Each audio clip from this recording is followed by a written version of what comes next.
Hi, I'm Rick. And I'm Sharon.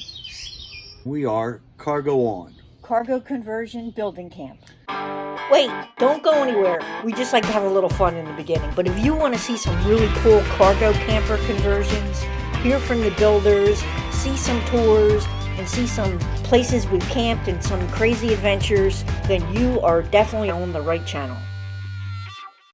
In this video, I wanted to get into a little bit of the actual construction specifics for people that had questions. In the past few months, we've already posted a number of videos about my camper build, from a cargo trailer converting over to an actual camper. It's unfortunate that at the time that we did this conversion, we didn't even have an idea or an inkling to do a YouTube channel with it. Didn't ever think about just how much interest there may be from those people who are also considering doing it. So I apologize for the fact that I don't have a lot of photographs or videos from the build. But today, at Sharon's request, I'm going to go over some things that I did that are kind of different with regard to the construction of this trailer, so that may give some people ideas on how to handle what they see as things that are problematic, if you will. One of the interesting things about this trailer is that the nose wall of the trailer is curved, and there, as you can see from the corner fiberglass panels, there's a curve there. There's actually a 3-inch radius on the outside in the sheet metal. And as a result of that, and the fact that the door on this trailer is where it is, so close to the countertop, it called for a couple issues or a couple solutions to deal with this. One of which is the fact that this wall behind the cabinets is a straight wall, and that wall I actually built in order for the countertop to be straight, and I didn't really want to build the curvature of the trailer into my finished product. So what I did was I built a false wall, but that false wall only goes down to just above the cabinets where they're sitting, and it's straight. Now what this did was, the wall has about a 3-inch curve to it, so it allowed me to take this base cabinet when I set it and slide it under the wall back in about 3 inches. As a result, my countertops are not as wide as they are in a standard home. They're only about 22 inches as opposed to, the 25.5 in a conventional home. And then because of the curvature of the wall, I actually framed it so that the studs in the middle are actually about 3 inches off the existing wall, and they taper down to nothing on the sides, and I'm about to show you underneath so that you can get an idea. Inside, if you look in the back, you'll notice that there's a strip of wood all the way at the back in front of the wall that goes from about 3 inches to nothing. And so that whole wall is built that way. The studs are cut a different thickness. And this cabinet, because of that being set back and the fact that there's a corner here, I ended up just taking the back off of it and then having to cut the sidewall off about 3 inches, which allowed me to keep this cabinet in line with the existing, or the other cabinet to the middle. So that was a way to pick up 3 inches of space without really sacrificing the functionality of the cabinets or butchering them up too terribly bad. Now the refrigerator itself is a little shallower, but it right now is pretty much pushed back to the wall as far as it'll go, and it actually kind of hangs out a little bit past the cabinet and just a hair into the door opening, but I didn't consider that to be that much of a problem. In case you haven't seen our videos before, this thing with the 2 C-clamps is just a piece of plywood with a couple notches for the microwave feet that keeps the microwave from moving around when it's being transported. Also, I put a strip of wood on the floor down in front of the refrigerator, and that holds the feet so that the refrigerator can't slide out, but yet there's enough clearance that if I needed to pull the refrigerator out, I can lift it up, tip it a little bit to get it to go over top of the strip on the floor, and then I can remove the refrigerator if I need to. I mentioned before in my videos that I was able to, even after 7 years of construction, I hadn't beat the trailer up too badly inside. So I was able to reuse all of the existing plywood on the walls. And one of my reasons to go that route was, before I converted this trailer, it never smelled musty. And I never had an issue with it leaking water anywhere. So I merely took the plywood off the walls, went ahead and insulated everything with 3/4 inch styrofoam, and then put the plywood back on. Then doing the window openings while I had the plywood off, I had to cut a stud out at the center of the window because these windows are 30 inches. They just barely fit between two studs. In fact, they actually didn't fit between two studs. The wall studs in these walls are 1 inch deep, and it's like a Z track. It has a flange on the left side on the outside for the skin to attach to. Then you got a flange that gives you the depth of 1 inch, and then another flange that veers off to the right, and they attach the interior plywood to that. I actually had to take a diamond grinder and grind about 1/4 inch off of the stud in order to get these windows to fit into that opening. I also used that diamond grinder in the middle and cut the stud out in the middle. But when I did, I left the flange that faces the interior on and left the flange on the outside and just basically created a notch. And I dropped a piece of wood into that notch that I cut to fit the two studs on the sides, and then merely screwed through those studs to hold that piece of wood in place, and screwed the flange that I left intact on the middle stud into the piece of wood. I didn't have a welder to go buy a piece of steel and weld a header and a sill in, so I merely used wood. Plus the wood gave me an easy attachment for the screws when I was putting the window in. I was confused when Rick explained this, so I asked him to draw it out. This is a quick sketch to try to explain better how I did the header and the sill for the windows. This is looking down into the wall. These are the wall studs. They're a Z-shaped track. I cut off the stud in the middle at the height that I wanted the top of the wood to be at. This is talking about the sill now. So I cut the stud off at the top and then notched the middle portion out so the wood would slip down in between the inner and the outer flanges. This is a section of the stud looking vertically. I notch out this middle section, and then I can drop a piece of wood down in there and still be able to attach it from the front and have it rest against the back. So it's trapped in the stud and keeps the wall rigid. That stud can't move in either direction off of it. The walls in this trailer, I used FRP. One, I didn't want to get involved in a lot of painting and repainting over the years that I would be using this.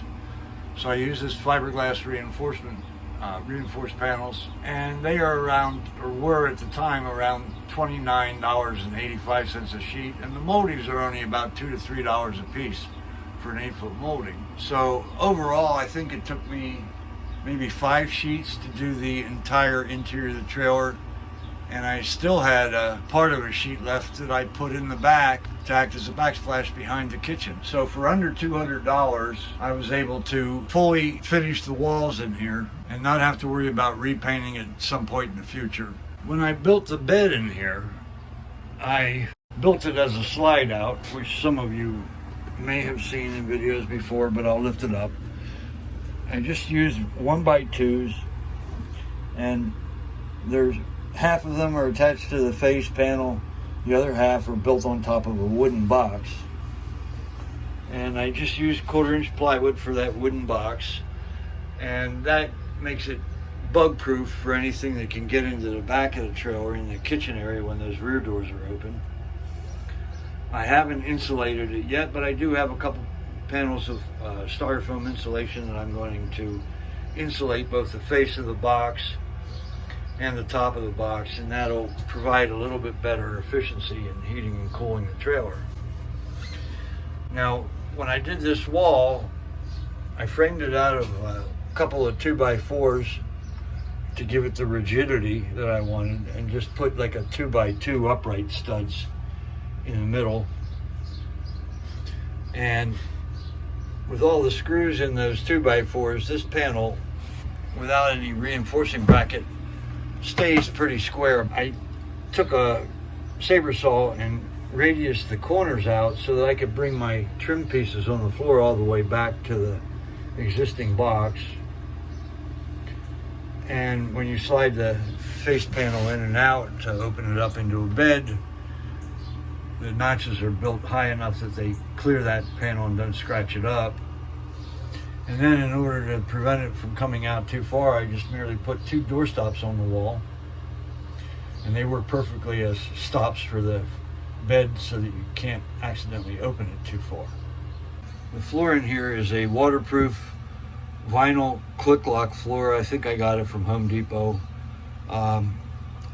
It was on sale, and if my recollection is right, the cost was only somewhere in the $2, between $2 and $3 a square foot, which I thought was reasonable considering that with my cabinets in here, I did run the floor in under the refrigerator. I didn't run the flooring in underneath of the cabinets. So I only have probably 40 square feet of flooring in this trailer.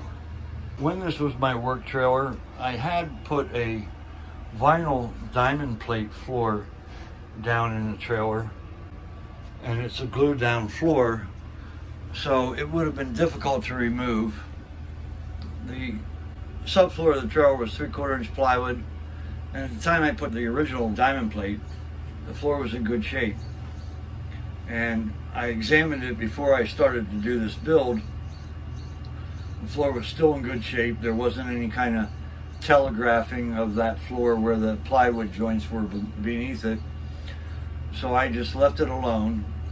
But I did invest in, it's probably the least expensive click lock floor underlayment that you can buy. It's like $25 a roll for 100 square feet, but I just bought the 100 square foot roll and put that down to make sure that I wasn't going to have an issue with the ridges on the diamond plate telegraphing up through this vinyl floor at some point in the future.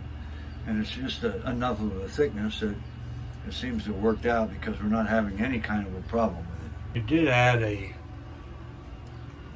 through wall fitting for the cable outside, and I've got a cable attached to it inside that I can bring over and connect the television set. And then I have one of these little flat screen TV antennas, and this one has legs on the back that can fold out, so if it's not too windy I can actually take that outside, connect it to the cable connection, and then put the antenna up on the roof of the trailer and rotate it to get the best reception. Not that we watch television all that terribly much. In the back of the trailer, the other wall that exists here, this is a false wall, and it's constructed out of mostly 2x2s. And I did pre-frame it for the size of the air conditioner so that it goes all the way around. And then I actually took this air conditioner and unscrewed the case from it, put the case into the wall, and screwed the case through the sides so that the case is attached to the wall. And then I put the air conditioner back in and then trimmed it out afterwards. So I don't need any brackets on the outside and to support it. And when I set it, I made sure that I had the trailer level so that I could pitch the case slightly downward to make sure that all my condensate ran outside and nothing dripped inside the trailer. The interior of the trailer has all 12-volt lighting only, and I kind of wish that I'd have gone ahead and maybe put a 110-volt light of some sorts in here. but it's really not that bad. All but one of the lights are LEDs, so they don't use a lot of electricity.